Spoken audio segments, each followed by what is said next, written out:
दर्शकबिनहरू फेरि पनि नयाँ भिडियोको साथ म उपस्थित भएको छु। लासो थ्यापुल्ला नमस्कार। यो काठमाडौँदेखि तराई पूर्वी क्षेत्रमा जोड्ने बीपी राजमार्गको सम्बन्धमा केही दृश्यहरू देखाउन गइरहेको छु। विगत 2075-76 सालमा विनियोजन भएको बजेट घ्याम्पे खोलाको बगरमा घ्याम्पे खोलामा रहेको पुल सम्बन्धमा केही जिज्ञासा राख्न चाहन्छु। विगत यो 5 वर्षमा कम्प्लिट हुनुपर्ने पुल विगत 74-75 मै होला, सरी 74-75 हो कि या 75-76 मा हो यो परेको। यो घ्याम्पे खोला विशेष गरी बीपी राजमार्ग हिँड्दाखेरि घ्याम्पे खोला भन्ने पक्कै पनि हजुरहरूलाई थाहा होला। यो बीपी राजमार्गमा यतापट्टि आइसके पश्चात काभ्रेदेखि यतापट्टि आइसके पश्चात घ्याम्पे खोला निस्किन्छ। उक्त घ्याम्पे खोलामा राखिएको पुल सम्बन्धमा यो भिडियो हो। यो सम्बन्धित निकायसम्म पुर्याउनु होला, किनभनेदेखि लाइक कमेन्ट सब्सक्राइब धेरैभन्दा धेरै सेयर गर्नु पनि नभुल्नु होला दर्शकबिनहरू। किनभनेदेखि यस्तो पूर्वदेखि पश्चिमसम्म पश्चिमदेखि पूर्वसम्म हिँड्ने एकदम हिँड्नै पर्ने तराई मधेस तराई पूर्वतिर सबै ठाउँमा हिँड्ने पुलको अवस्था यस्तो छ। यो 74-75 हो कि 75-76 हो, ए टु जेड मलाई त्यो चाहिँ थाहा भएन। किनभनेदेखि यो काम एकदम ढिला सुस्ती रहेको छ। बर्खा लागेसँगै बर्खा लागेसँगै यो कम्पनीले यो निर्माण व्यवसायिकले काम गर्न आउँछ। यो करिब 4-5 वर्ष भइसक्यो, यति भर्खर यति भएको छ।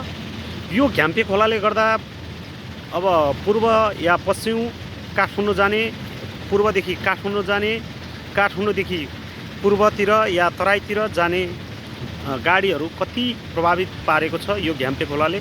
यसरी घ्याम्पे खोला माथि पुल नभएर यसरी यहाँ माथिबाट हिजो अस्ति बाढी पहिरो आउँदाखेरि दौडिरहेको हुन्थ्यो। यो अवस्थामा यातायात व्यवसाय या तपाईको यो बीपी राजमार्ग हुँदै तराई जाने या तराईबाट काठमाडौँ जाने तर्फबाट गाडीहरू कति अवरुद्ध भयो होला, त्यो यो सम्बन्धित निकायसँग ध्यान आकर्षण होस्।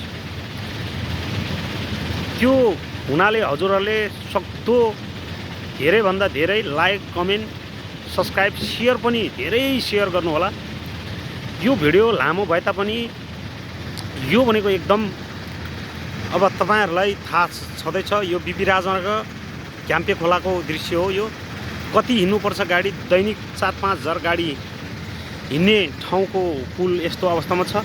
यो पुलले गर्दा वरिपरि स्थानीय या तपाईको बसोबास गर्ने अब घर टहरालाई कति असर पारेको छ। यसले गर्दा धेरै असर पारेको छ यो वरिपरिको बस्तीहरूलाई। यो छिटोभन्दा छिटो बनाउन सम्बन्धित निकायले गर्नु पर्यो, तपाईको दबाब दिनु पर्यो। त्यो हुनाले हजुरहरूले लाइक कमेन्ट सब्सक्राइब पनि गर्न नभुल्नु होला। यो छिटो धेरैभन्दा धेरै हजुरहरूले सेयर पनि गर्नु होला दर्शकबिनहरू। यो बीपी राजमार्गको अब यो माथि अहिले हिँडिरहेको छ, पुल नभएर यो हेर्नुहोस् त गाडीहरू त्यो माथि हिँडिरहेको छ। यो बर्खा लागेसँगै बर्खा आयो, जब असार मसन्द आयो तब यो कम्पनीले यसरी काम गर्न सुरु गरिन्छ।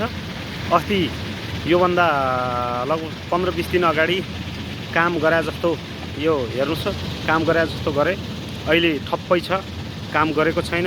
यो अस्ति फेरि बाढी पहिरोले घ्याम्पे खोलाको बाढी पहिरोले पुरेको थियो। अहिले मान्छे लाएर 2-4 दिन काम गरे जस्तो गरेर यो हटाएछ।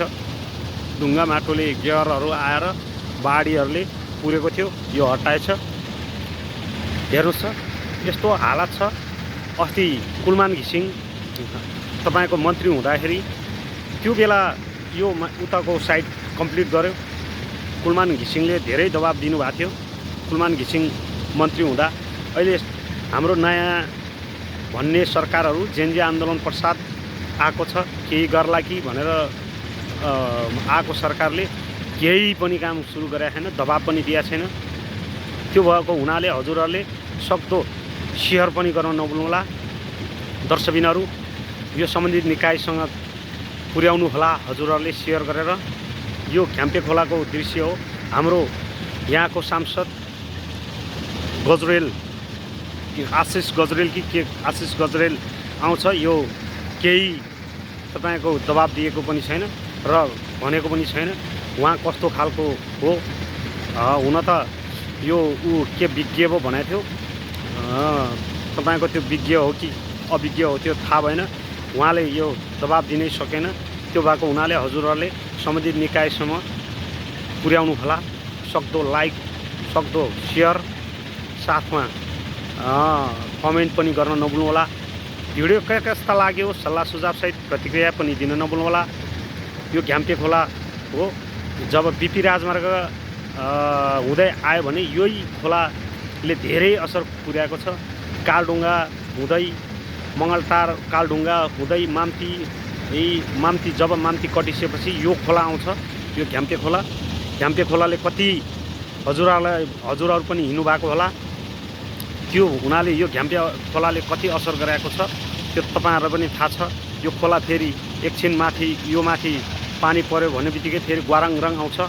त्यो भएको हुनाले यो पुललाई छिटोभन्दा छिटो बनाउनु पर्यो, छिटोबाट छिटो निर्माण गर्नु पर्यो मजबुत तरिकाले। यो अहिले काम गरे जस्तो असार मसन्त आयो है, अहिले फेरि असार मसन्त आयो। त्यो भएको हुनाले अहिले आयो यो काम गरे जस्तो देखाउला जस्तो गरेर। त्यो भएको हुनाले यहाँ हेर्नुहोस्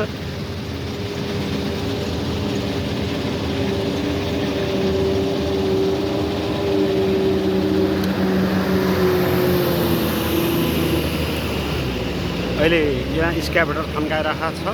अहिले काम गर्नु होला, थोरै काम गर्छ यिनीहरूले, धेरै होइन। एक ढलान हान्छ होला। यो एक ढलान हानिसकेपछि फेरि असार मसन्त सकिहाल्छ, तपाईँको जान्छ। त्यो भएको हुनाले हजुरहरूले सम्बन्धित निकायसम्म पुर्याउनका निमित्त लाइक, कमेन्ट, सब्सक्राइब, सेयर, सक्दो सेयर गरेर पुर्याउनु होला। आजको भिडियो के कस्ता लाग्यो सल्लाह सुझाव प्रतिक्रिया कमेन्टमा छोड्नु होला। हस्त आजको भिडियो यहीँ अन्त्य गर्न चाहन्छु। हस्त धन्यवाद, नमस्कार।